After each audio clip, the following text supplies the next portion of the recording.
Welcome to the Water Resources Podcast. I'm your host, Bridget Scanlon, from the Bureau of Economic Geology at the University of Texas at Austin. This podcast is produced in partnership with the National Academy of Engineering. In this podcast, we discuss water challenges with leading experts. Hi, everybody. I'm delighted to welcome Mike Dettinger to the podcast today. We're going to be talking about droughts and floods and atmospheric rivers in the US, particularly in the Southwest US.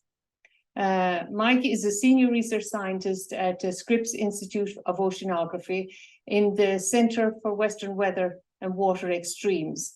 And I think this is really important these days when we are subjected to so many extremes. He's worked there for the past 25 years. And looking at Mike's background, his degrees really set him up for this job with a master's in hydrology from MIT and a PhD in atmospheric sciences from UCLA. Mike is recognized for his research and received numerous awards and honors. I think the most recently was being inducted into the National Academy of Engineering. And the citation for his induction was for hydroclimate research that significantly enhanced the understanding and management of water resources in the Western US. And I think that really captures Mike's contribution to hydrology and climate science. And we'll see that throughout the podcast. Mike is also a fellow of AAAS from 2018 and a fellow of AGU since 2014. So thank you so much, Mike, for your willingness to participate in the podcast. I really appreciate it. And I'm a huge fan of your work. And so hope we can share that with others. Thanks for having me on. Right. So, I mean, everybody is aware of the droughts in the US and particularly in this past year in the Western US, many regions in extreme and exceptional drought. And maybe you can let people know what you think of these droughts, you know, precipitation impacts, temperature impacts, and those sorts of things. Sure. So we're entering what may be the fourth year of another drought in California, and California has this wide range of hydroclimate of precipitation, and as in it's has the widest range from year to year in precipitation of virtually anywhere in the U.S. And this current drought is another expression of that. It's been pretty dismal in terms of the precipitation totals for the last 3 years. And so we would be in a drought in any event right now. But the most notable thing, I think, my bias right now about the current drought is that this is also a very warm period. And, the whole globe is warming while California is feeling that too. And right now, this particular drought is particularly warm.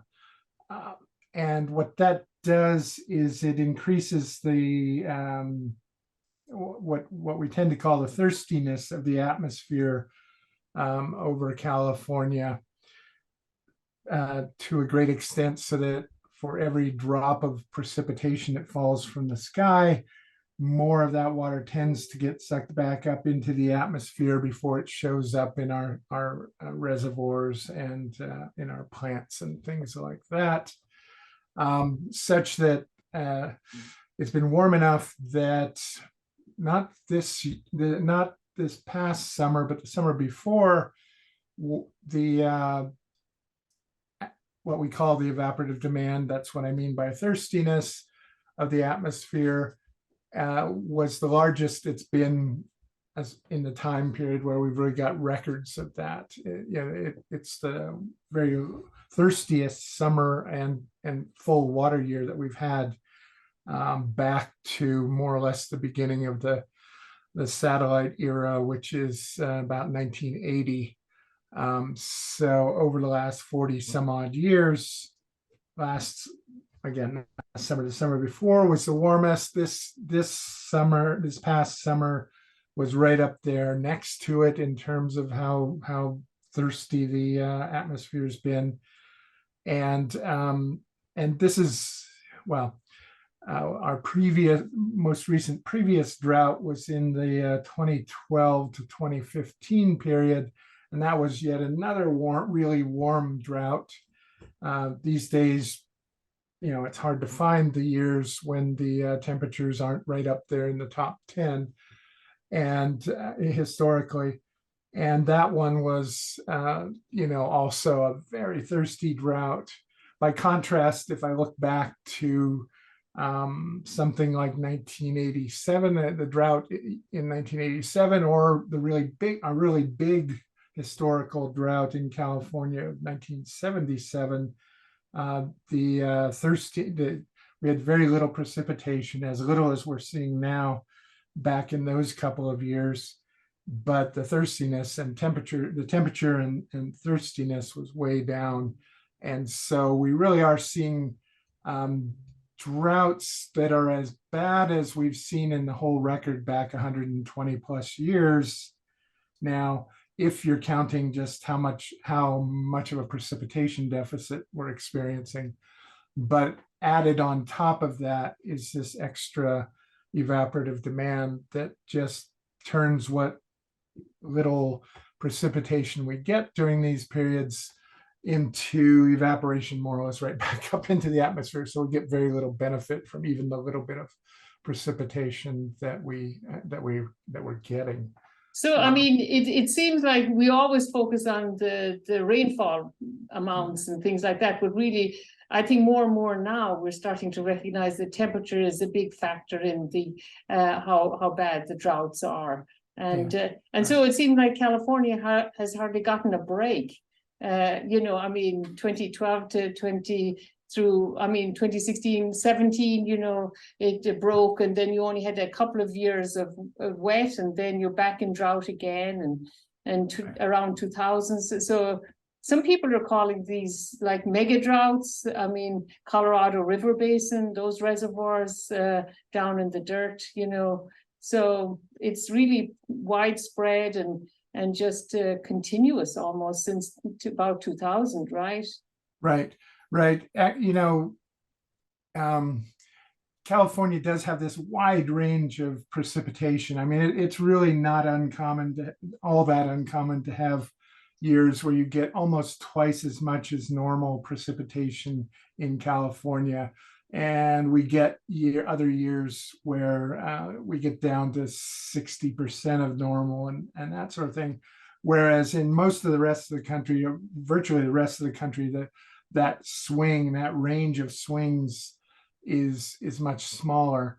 And I mention that because what we're looking at here is that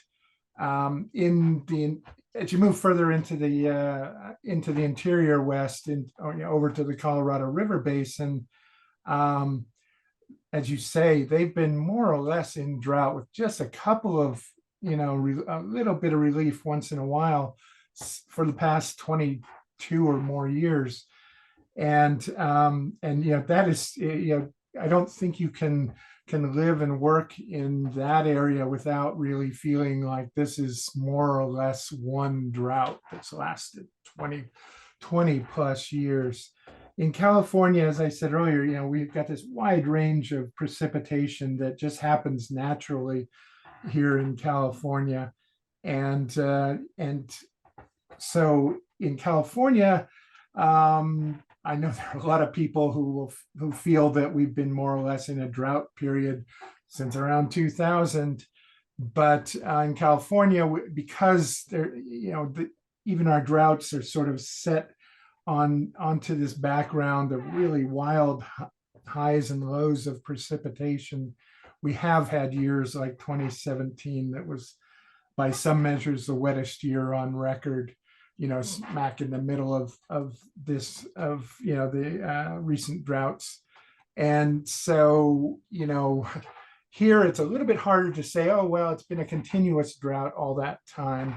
But that's just because we do get these occasional years when, the storms really line up and just come plowing in one after another. And those are, those provide relief to the droughts, to the long-term drought, but well, yeah. I mean, At this point, we're getting by.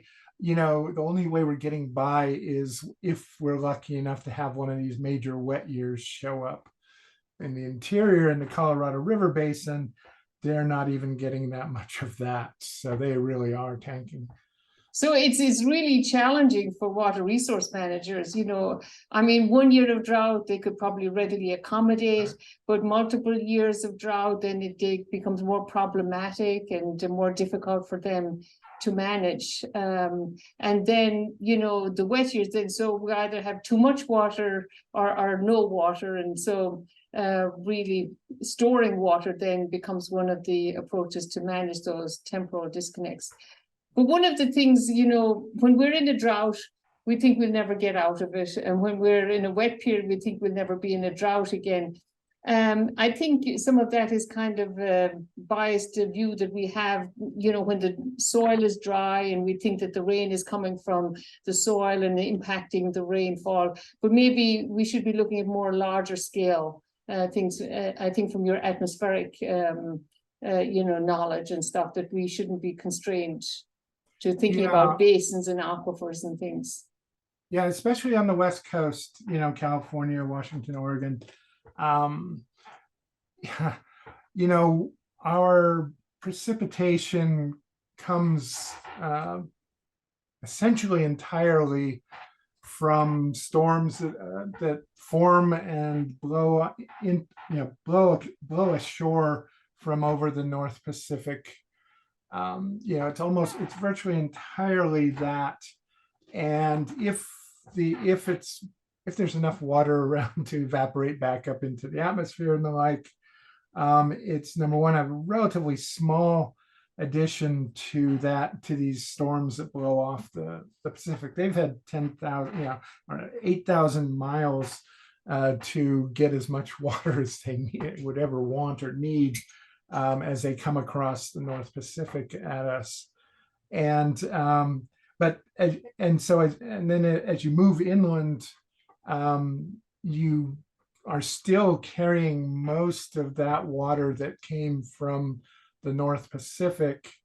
Our estimates are that if you look at an individual storm that blows in off the North Pacific, by the time it gets past the Cascade Mountains or the Sierra Nevada Mountains, which are sort of where we get a lot of the water rained out or snowed out of these storms, they typically will have extracted, the mountains will typically have extracted maybe 25% of the water that was in the storm.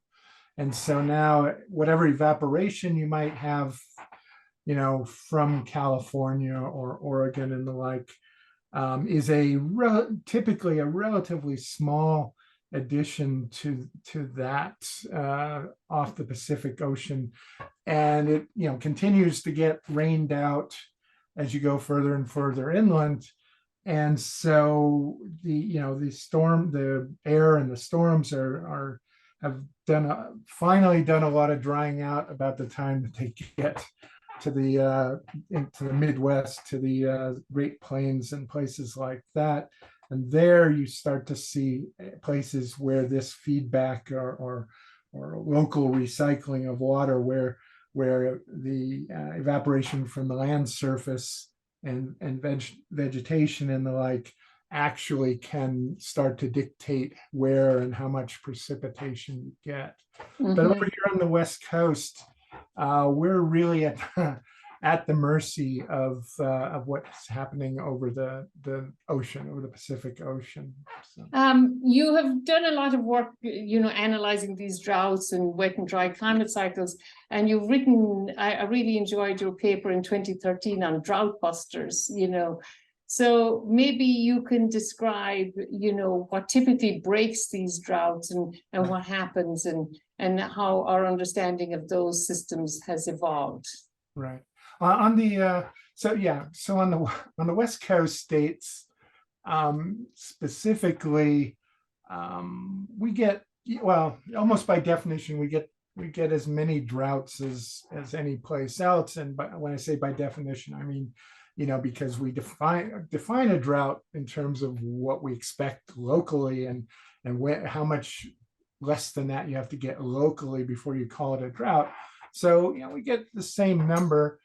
In the paper in 2013, what I did was look at what happens to break the droughts, to bust the droughts, and what I found was that that there's a strong tendency for droughts in the West and to basically end relatively suddenly, which is a clue to what's going on. It turns out that when I looked across the whole US, this is true across essentially the whole US also, is that our droughts tend to end over the course, historically tend to end over the course of 1 or 2 months. You'll go from pretty serious drought to, okay, we're pretty normal, or we're even wet. And but on the West, well, and again, it's a clue. It turns out also, furthermore, that the way that droughts happen, well, the way that droughts start is a much more gradual process. It takes normally, historically, it takes 6 months or even more of less than normal precipitation and the like, to gradually go into droughts almost anywhere in the US. And what's going on, what all this is pointing at, and what we find when we look, is that what's going on is, to get into a drought historically, we you basically, the storms stop coming, the precipitation stops coming for a while, or comes less than normal for a while, and that sort of thing. And we don't, in most of the country, we don't get all of our precipitation all at once. And so in order to build up a big enough precipitation deficit to be to declare a drought, it takes months and months of precipitation deficit is a typical sort of situation. And again, analyzes in what are called climate divisions all across the country. And this was really very much what happens across the country. This business of droughts ending abruptly is a reflection of the fact that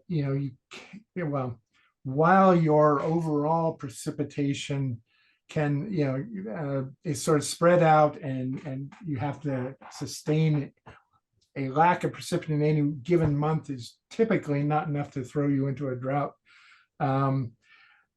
You can get enough precipitation in a single drought, in a single month or a month or two, to blow you out of the drought and into a better situation. That's why there's a drought on, we're watching the horizon, hoping for some sort of storm to show up and bail us out.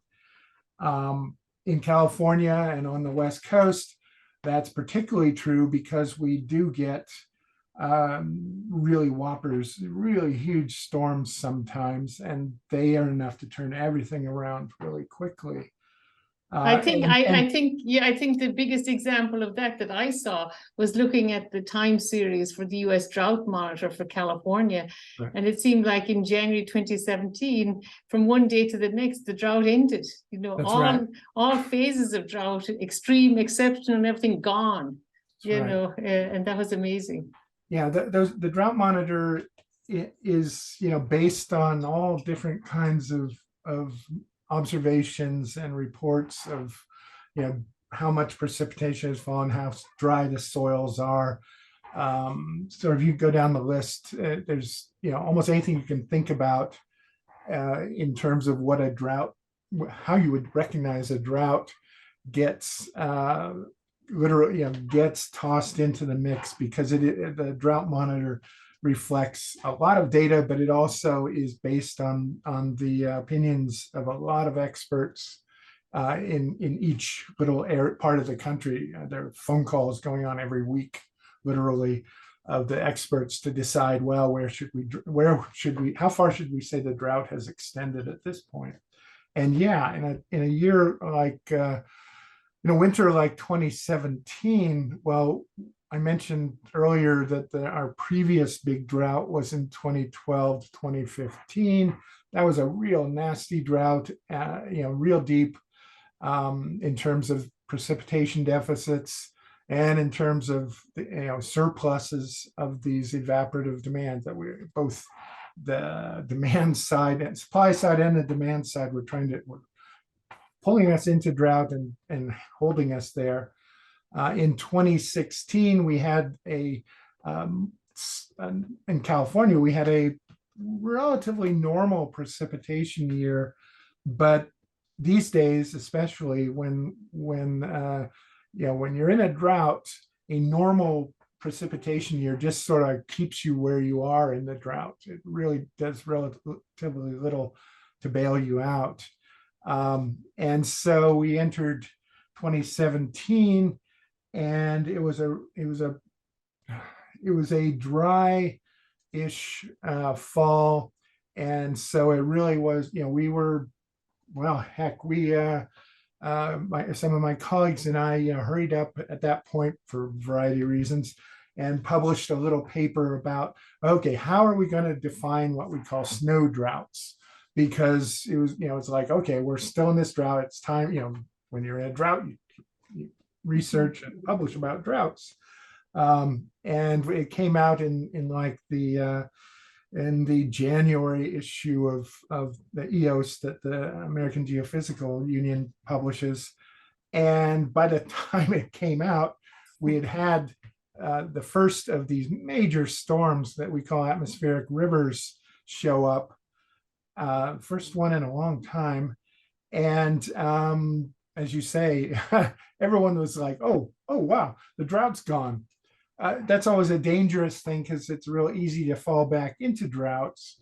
But yeah, I mean, we're now having to deal with the fact that there's an awful lot of water around.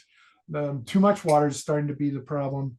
And then a couple of weeks later, another major storm blew in, and in early February, and that was when, I mean, the Sacramento Valley in Northern California was really pretty much wall-to-wall water. There was flooding all over the place, and everyone was watching their dams and their levees and all that, worrying that they were going to be overtopped or broken through. And that's when there was a major crisis at the Oroville Dam in Northern California, where some 180,000 people had to be evacuated from their homes because they were downstream of the Oroville Dam, and things were really, the spillways and the like were just being ripped apart by all the water that was being flowing down them. And that all happened in the break in the drought was, as you say, it was just over a weekend. I mean, literally, it was over a weekend that the drought broke, and then in February, it just we all knew that it was looking scary out there. And then in February, the big storms showed up, and it got, incredibly more scary in terms of possible and actual flood damages and the like. So you brought up the term atmospheric rivers, and that term hasn't been around forever.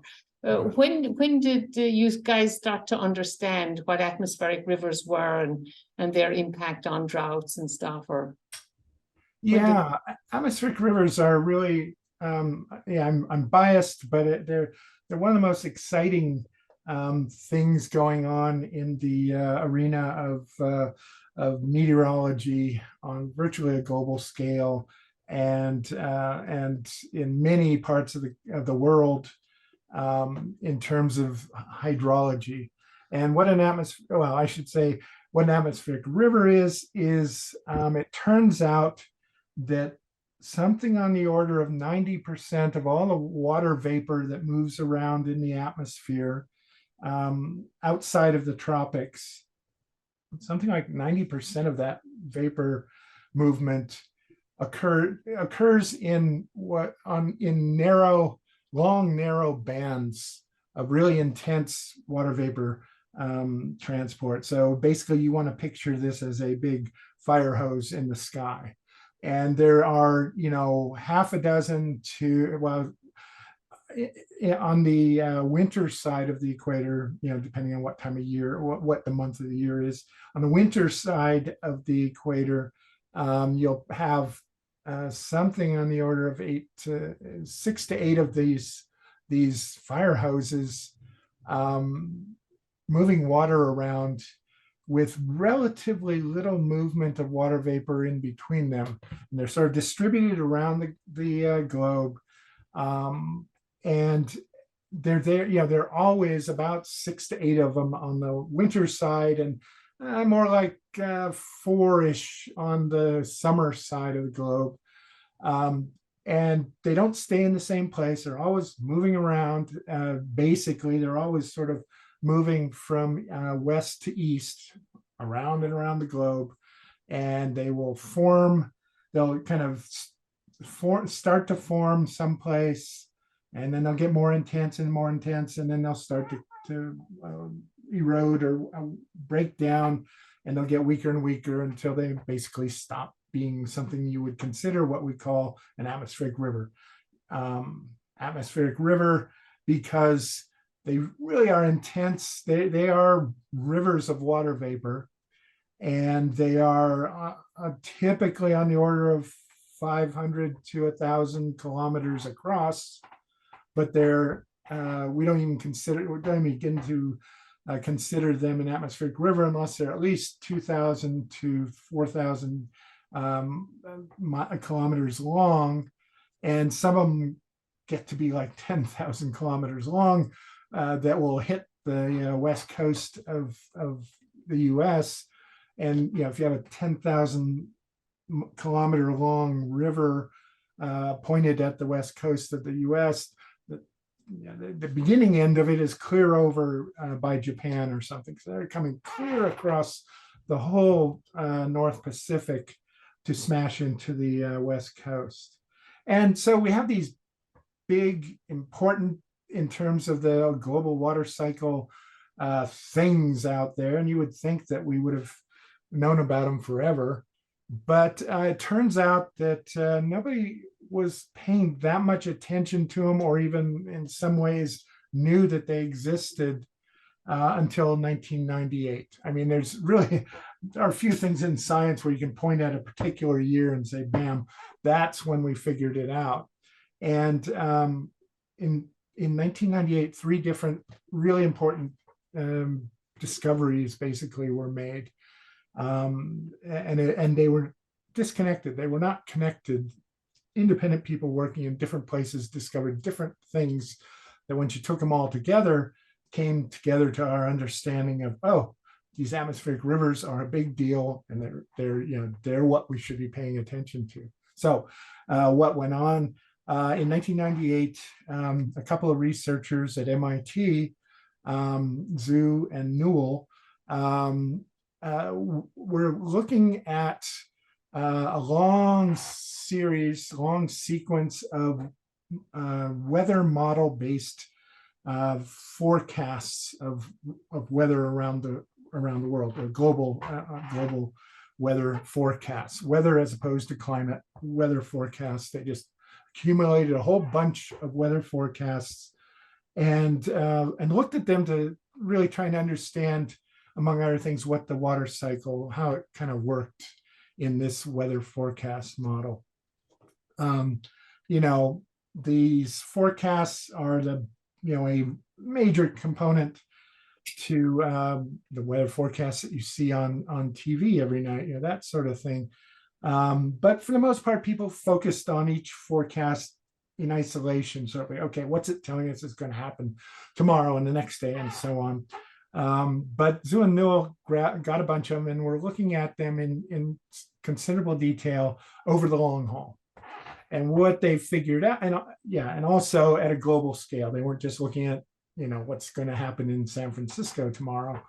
And so they looked at them, and what they noticed, one of the things that they noticed was the business that I mentioned earlier that turns out that 90% or more, I think they came up with about 95% was their particular number of the water vapor transport, heading generally poleward, so north in the northern hemisphere and south in the south hemisphere, on any given day, on all given days, put it that way, was concentrated in these funny narrow bands that with all the work of getting vapor sort of up and moving it through the atmosphere outside of the tropics was for some reason just concentrated in these bands that as I said earlier, they move around. It's not like there's some particular place where all the vapor has to go. They move around, but on any given day, if you go through and add up where the vapor is moving, it was always concentrated in these very narrow bands, narrow by meteorological standards bands, and long narrow bands, and they were the ones who coined the term atmospheric rivers. As it happens, that same year was in some ways a culmination of a process of getting to global coverage of a particular kind of satellite imagery of the Earth.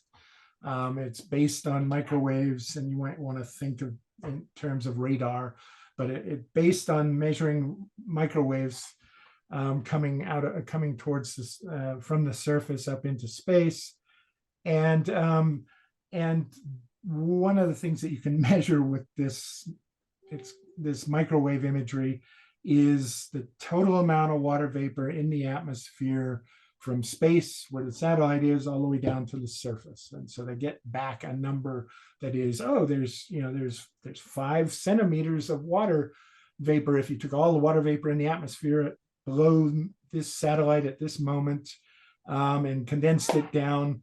You would fill a cup to about 5 centimeters deep of liquid water. And what had been going on is that the first of these so-called SSMI microwave instruments had been put into orbit a few years before, and they kept adding more and more. And by 1998, we finally had coverage such that on every day we had a global coverage of the total amount of water vapor in the atmosphere on about a 25-kilometer grid all around the globe. And so now we could sort of put together these daily maps of water vapor in the atmosphere from this satellite system and make movies of them and that sort of thing. But what it, maybe not surprisingly at this point, what they showed was all the water vapor was concentrated in these long, narrow bands. And again, by the time we had a few months to a year's worth of it, it's like, and they're always out there. It's not some odd thing that happens once in a while, always out there. And then the third thing that happened, quite independently, just as the first two were, is that 1998 was one of the biggest El Niños on record. And it was also the best, I think it's still safe, I believe it's still safe to say it was the best forecasted one, El Nino, on record.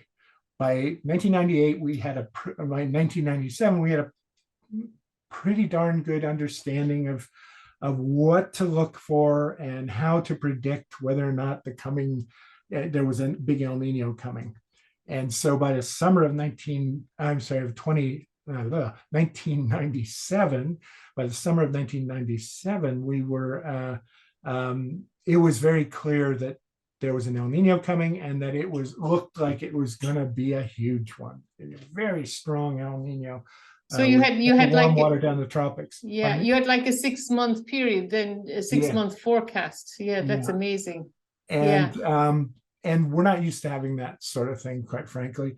And so one of the things that NOAA, the National Oceanographic and Atmospheric Administration, did was they really got out there to try and get people to understand that this was coming, and it was worth knowing about. In the southwest of the U.S., El Ninos are associated with the really wet years. And so it's like, not only is this, are we pretty darn sure you're looking at a wet year, but when we have in the past had these big El Ninos, they were really wet years. Like 1983 was the sort of the case study of that. And so NOAA was doing a lot to get people and water agencies and flood control agencies and all that to take this very seriously. We're telling you this year, if you want to get ready for a floody winter, this is the one you want to prepare for. It's coming. And among the things that they did was that arrangements were made to have scientific aircraft available for some NOAA researchers to fly out into some of the storms that they imagined there were going to be, some really big storms this coming winter. And indeed, they flew out in winter of 1998 to visit them and make measurements in them.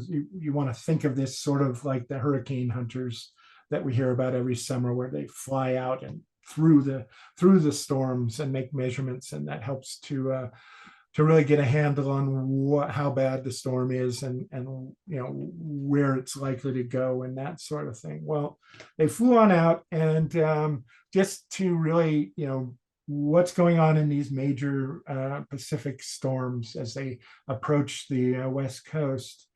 And what they ran into, they basically found that, wow, all of the water that's coming in these storms is concentrated in a narrow band. And it's a narrow band that they called a low-level jet. And it was, so it was about a mile from the sea surface, kilometer and a half above the sea surface. But it was very much, the water that was ultimately going to make the precipitation when these storms arrived was concentrated, relatively low in the atmosphere. I mean, consider that when you're flying across country, you're flying at 10 kilometers above the surface. And so, these things are more like a kilometer and a half. They're way down there low. And the upshot is that they flew through enough of the storm, back and forth, that sort of thing, to see that, oh, wow, there's this jet, again, think of our fire hose. This jet is sitting there. It's a long, narrow jet / fire hose. And they really, it was like, okay, wow, that's what's making these particular storms particularly nasty and wet once they reach the West Coast. And anyway, so all three of these very independent efforts all were suddenly recognizing that, hey, these long, narrow rivers of water vapor in the atmosphere are really important. And frankly, it took a while to really understand, especially on the flying out and through the storms, to become sure that that this wasn't a fluke. This isn't some weird storm that just happened to have a strange shape. but that this is kind of how the big storms work that come off the North Pacific and to the West Coast. And so it all came together. But as I say, it actually took about 5 years before all the pieces were kind of these independent pieces were connected. And I'll give credit to the folks at NOAA who really kind of pulled all those together and recognized that this thing that Zhu and Newell at MIT had called atmospheric rivers were really a big deal. And so that it took until about 2000, well, it took until 2006 for us, and by now I had sort of begun working with the folks as their kind of resident hydrologists and climatologists, as opposed to a bunch of meteorologists. And we asked the kind of obvious question in hindsight, but is, how often, or, what's the relation between these atmospheric things showing up on the West Coast and the big historical big floods on the West Coast? And we looked in the Russian River Basin north of San Francisco in California, and that happens to be about the floodiest part of the West Coast. And it turned out that over the preceding, I don't remember what the numbers are now, but let me say about, well, it would have been 2006. So the previous 10 years, all right, there would have been about, there were 7 declared floods, flows in the river that reached a level where they were declared by officially, this is a flood, this is a hazardous situation. And all 7 of those strung out over the past 10 years were when an atmospheric river was coming on shore directly next to this Russian River Basin. And so it's like,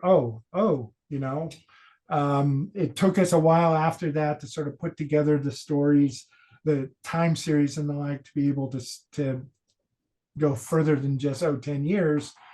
So now we can look back 50 years, well, these days 70 years. Yeah, I think what we find is that about 80% across much of the West Coast, certainly down to San Francisco, well, from Canada down to San Francisco and sort of almost to Santa Barbara on the West Coast, you're really looking at roughly 70 to 80% of all the floods are associated or occur when an atmospheric river arrives. So suddenly we had this one thing, this one storm type that, could explain all the 80% of the flood risk, story, all, on the West Coast. It's kind of phenomenal situation.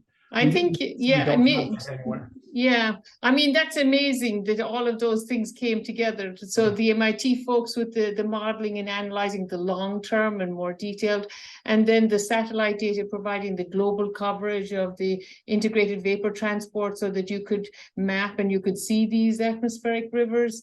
And then I don't think I'd want to be the pilot on those planes. I mean, if they're only up a couple of kilometers and they're flying in and out of these storms, I mean, I think that must be kind of crazy. But it's a bit crazy. I'll tell you that unlike flying through a hurricane, which pretty much goes up through the troposphere, so if you're going to fly through it, you're going to fly through it. With these atmospheric rivers, because they're so low, what they actually do for the most part is they fly over them, basically at a fairly safe distance from them, and drop a measurement, they call them dropsons, down through them. This is folks like Marty Ralph, who was at NOAA running the show for this kind of aircraft stuff, but then moved over to Scripps where I was and established the center that you mentioned earlier.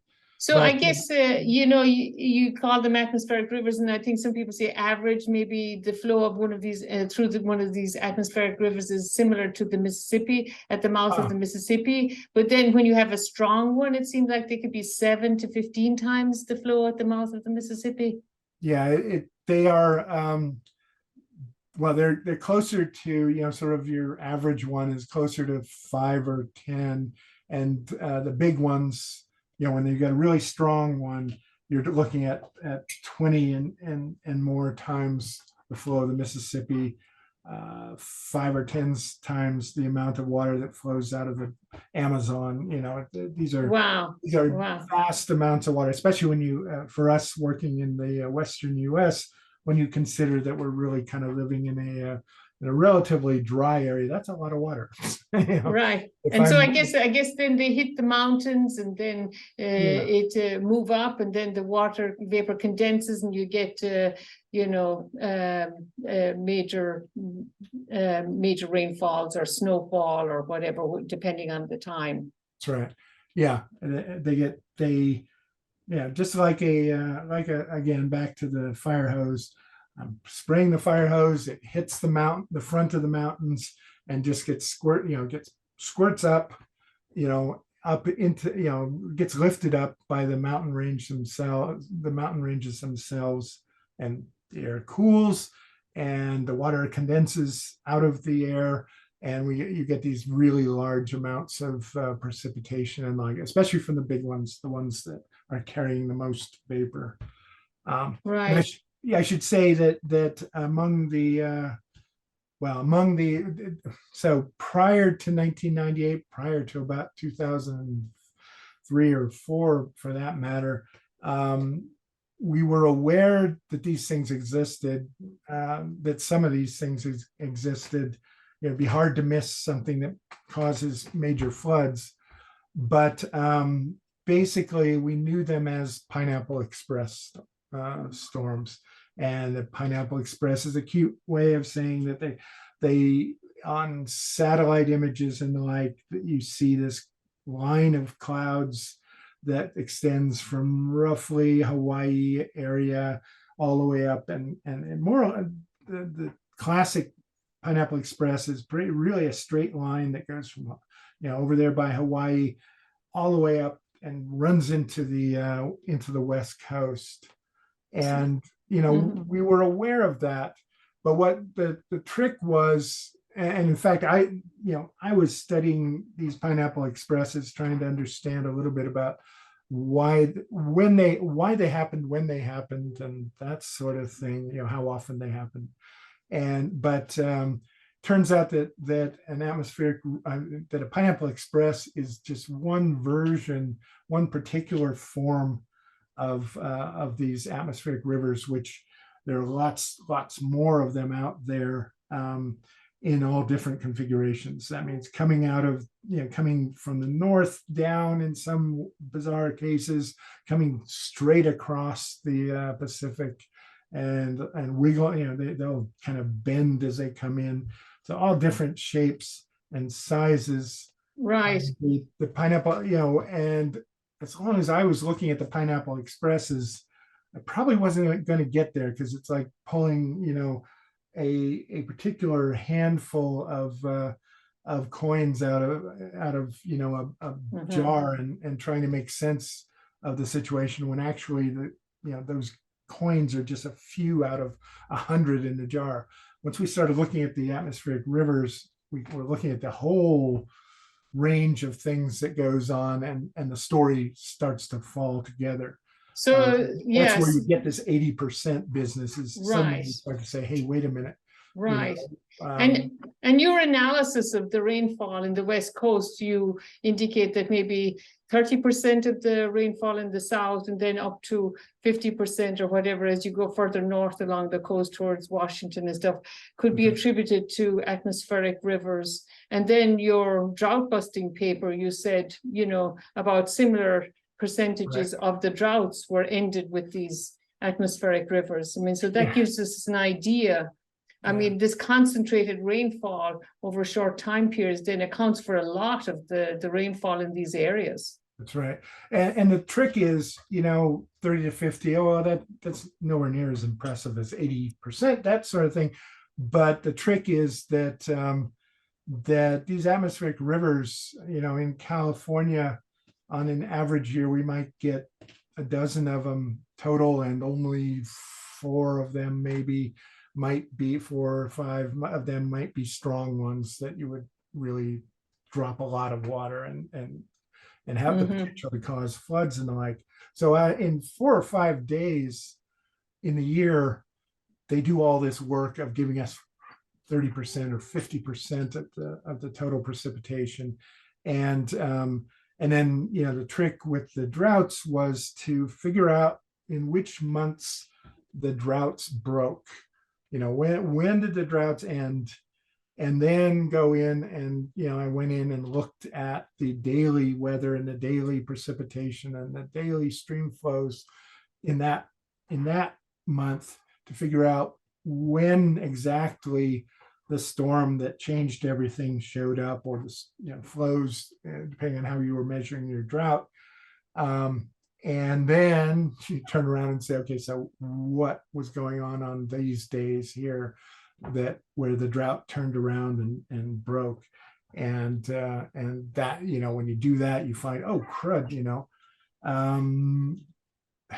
30 to 50% of the time, it's way up to like 70 or 80% up further north on the West Coast.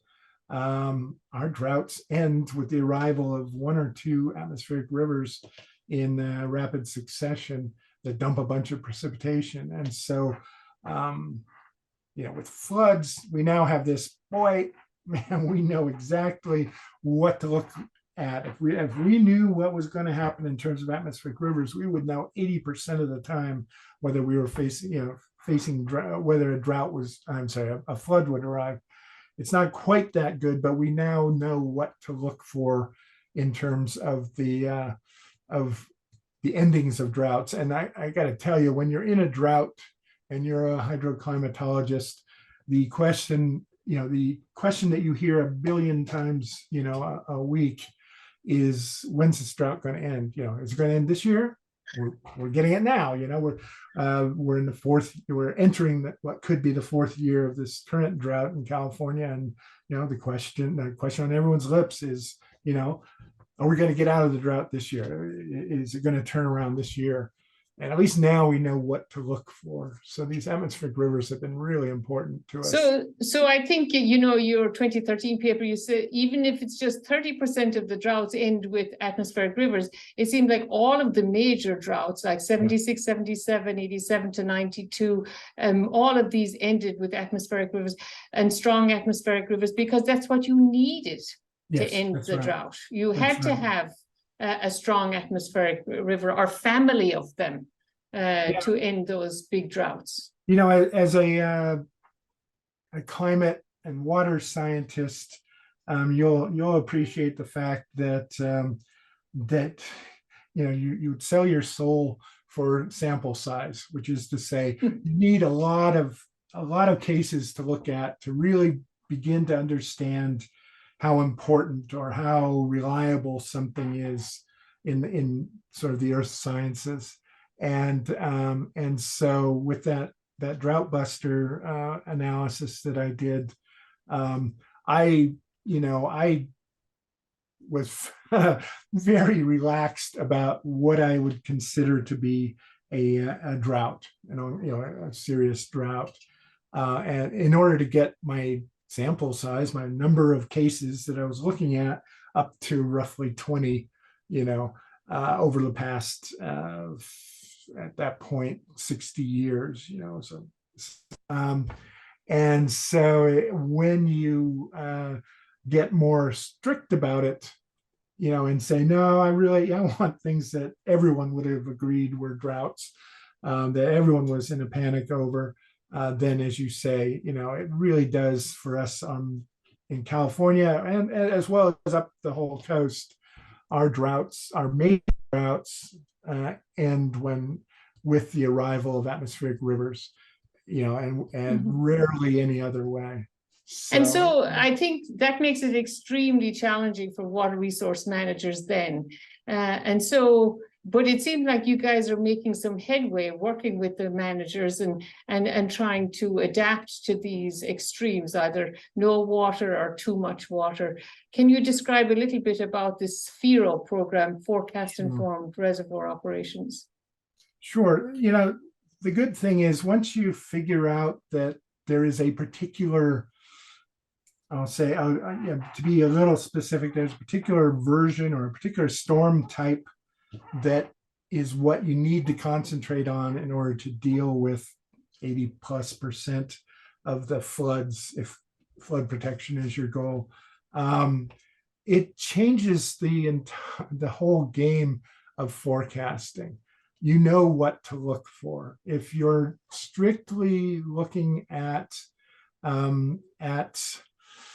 much precipitation your weather model pumps out on a given day, you are at the mercy of the model. You're completely at the mercy of the model. And the models are good, but it's difficult because you're really at the mercy of the model. And this whole business of as the story of these atmospheric rivers sort of unfolded, and we started to realize just how important they were, it was very natural for the forecast agencies, the Weather Service, as well as for researchers to start. They knew what to look for. They could look for these narrow bands of these atmospheric rivers, and they could learn to recognize them, to recognize the precursors to them, and all of that. And so it just sort of focused the attention in ways that proved really, really useful. And it allowed for some serious improvements in the ability to recognize and to generally forecast these major storms that cause our West Coast floods. And my favorite statistic these days, interjected everywhere, I got it out of as I reviewed one of the reports that the Center for Western Weather and Water Extremes was putting out last summer, is that for the Yuba Feather River basins, which are in the Sierra Nevada, a ways north and certainly east of San Francisco, just to sort of in the northern Sierra Nevada. And what was done was that the forecasts over the past, I think it's back to about 1980, I think it was, of the times when major, really intense ARs were forecasted to pass over and dump their precipitation over the Yuba Feather River basins historically, were looked at. So they looked at the forecasts, and then they looked at what actually happened. And the statistics that just blow me away. They explain why knowing about these things becomes so useful, is that of all the times when strong ARs were forecasted to pass over the Yuba Feather River basins at 3 days ahead of time, 86% of the time it happens. They show up. That's amazing. Yeah. 5 days out, it only has dropped to 80%. That's still, nobody forecasts 80% of the time right. So that's just astonishing. And in order to get to the break-even point, where it's like, okay, they say there's a big one coming. Is it going to show up? The break-even point is where I could flip a coin and do as well. 50% odds is somewhat slightly around a little bit over 7 days, a full week out. But those 3 and 5 day statistics are just astonishing. And what we've been those of us on the science side of this atmospheric rivers business have been working since 2015 with the Army Corps of Engineers and some local water agencies, like for the longest time, the Sonoma Water Agency up on the Russian River, and the state of California and others, the fisheries people and a wide range of people, to really try and evaluate whether, I mean, one way of putting it is, whether this kind of forecastability of AR driven floods and ARs themselves is accurate enough and useful enough, actually means enough to allow people to allow the reservoir operators to base their releases of water from the reservoirs during the wet season on modern forecasts. And because these atmospheric rivers are so important, to determining whether there's going to be a flood or not, and because we can forecast them with such remarkable accuracy once you know what to look for, and it's really a matter of what you need to know what to look for. Turns out, oh crap, something's about to happen here.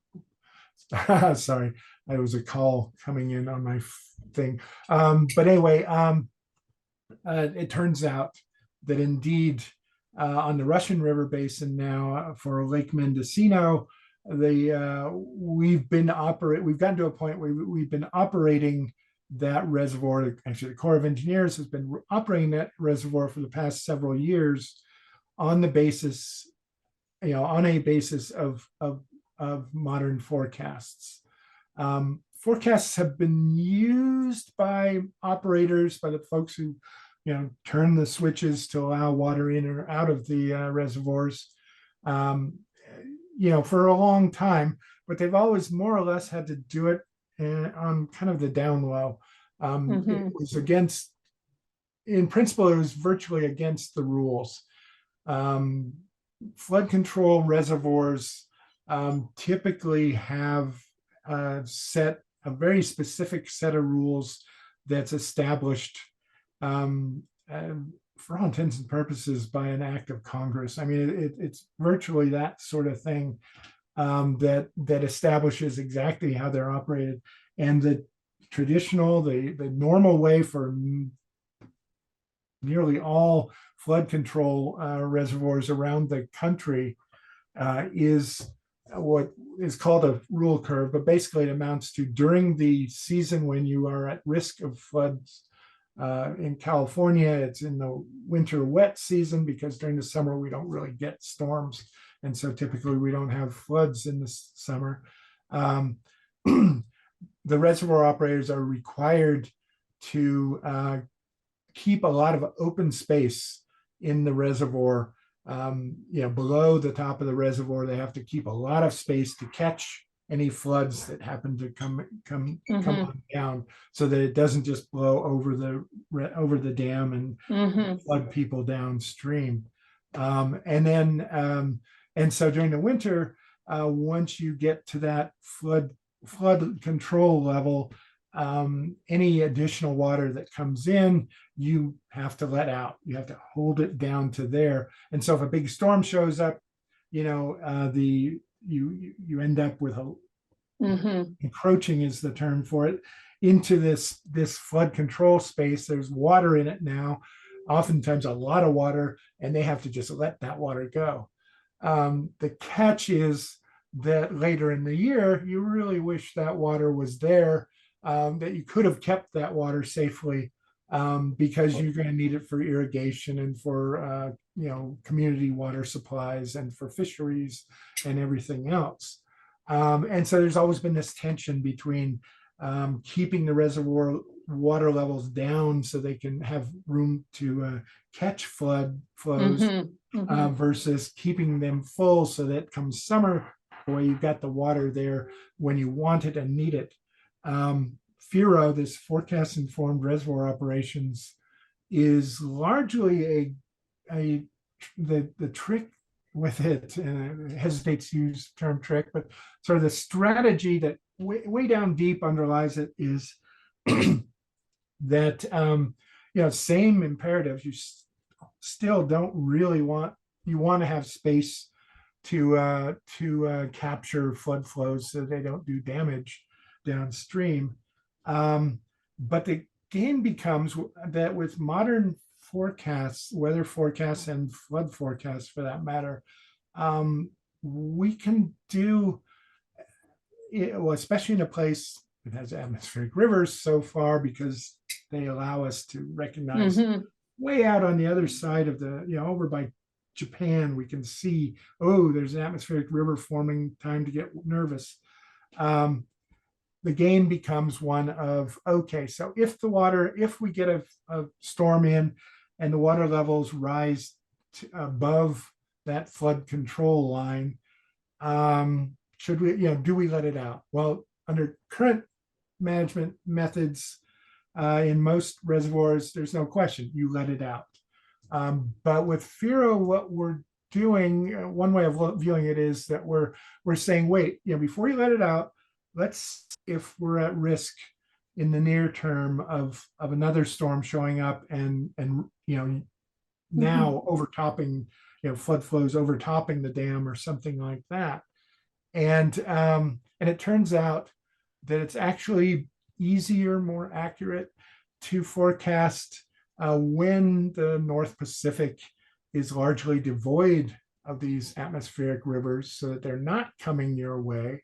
And it takes them typically, 4 or so days or up to a week to come across the whole North Pacific. So if you're not seeing anything out there, that, we're pretty safe. We're very safe for 3 to 5 to, that sort of number of days ahead of time. And under those circumstances, you hold it for a day, hold this extra water. And then you look the next day and you say, are there any risks out there? No, we'll hold it another day. And it becomes this game of waiting until there's some risk out there. And it's really a very low risk amount way out there in time, because the other part of it is that, okay, now we see some storms start to form way out there and they're headed our way. What you do is that you, well, at that point, you might have used the water. Yeah, right. You can let the water out. And so the other half of this trick is to know how many days heads up lead time do I need to have? How long does it take to get the water out of the reservoir safely? Right. So that I can get that done before that storm shows up. And so the Corps of Engineers and others on the Russian River Basin, have done a bunch of studies to figure out, how long do we need? How much lead time do we need? And it turns out that if you've got 5 days worth of lead time, if 5 days before that storm's going to arrive, you have enough time. Start letting the flow out, then I can do it safely. And it's not just that it takes 5 days to dump the water. It actually takes only a couple, 2-3 days to dump the water. It's more a matter of, you also want to make sure that when you're dumping the water, you're not aggravating some problem downstream. So if there's high flows downstream that aren't quite flood flows, but are right there at the doorstep, and now I start dumping all my water, I could push those downstream flows into a flood situation. So, but you need that extra time, right? And it turns out that based on some very long experiments with what we call hindcasts, which is using today's weather forecast and flood forecast models to forecast, to make the forecasts that we would make with today's tools for every day since roughly 1980. And now we can use that and we can figure out that, okay, with 5 days, if we've got the 5 days, we're good. And as a matter of fact, what we discovered in these studies on the Russian is that for the Russian, today's forecast, the forecasts that we're capable of making today are adequately accurate to allow this to work safely, Right, even right. in the biggest storms that we throw at them. Right. Well, I it's think really amazing, you know. So, I mean, I know the Corps of Engineers is working with managed aquifer recharge also, so they could move some of that water off into depleted aquifers nearby and store it there. So we're getting a lot more adept at trying to manage these extremes. And I think that's just an incredible story of how, you know, the understanding of atmospheric rivers developed in the late 90s with the, you know, from the modelers at MIT and the remote sensing data, and then the aircraft flights by NOAA and stuff, and bringing all that together and understanding these things, and then their forecast ability to forecast them, and then combining that and working with the agencies to translate that those advances in science to operations and management. I mean, that is amazing. Yeah. And yeah, I've been in the game for a long time, you know, literally 40 years, and worked on a lot of these kind of issues before. But this business of the atmospheric rivers and what it's allowed us to do in terms of the science, the discoveries we've been able to make about these atmospheric rivers have, you know, have fit more neatly and tightly with the actual operations, with applications than I mean than any other research. I've done research I'm really proud of in the past, but these atmospheric rivers have just been a total gift. They've changed so much about our understanding, but also about, you know, how practical how applications. resources and floods are actually managed in the real world. And this FIRO business is something that is kind of going wild right now. The Corps of Engineers is looking at reservoirs all over the country, starting to look at reservoirs all over the country to try and determine whether this sort of thing can be done safely elsewhere, Right. anywhere Yeah. else. It won't, there will be places where it can't be done. But the question now isn't, you know, can this be done safely anywhere? It's how, you know, how commonly might this be possible? I know they're looking at it in Texas, so we'll be learning from you guys. Well, I really appreciate your time, Mike, and just delightful to learn about you know, these climate and hydrology linkages and how it works, and of course droughts and floods are on everybody's mind. So really appreciate your educating us on these. So our guest today was Mike Dettinger from Scripps Institute of Oceanography in the Center for Western Weather and Water Extremes. Thank you so much. Thank you. This has been fun.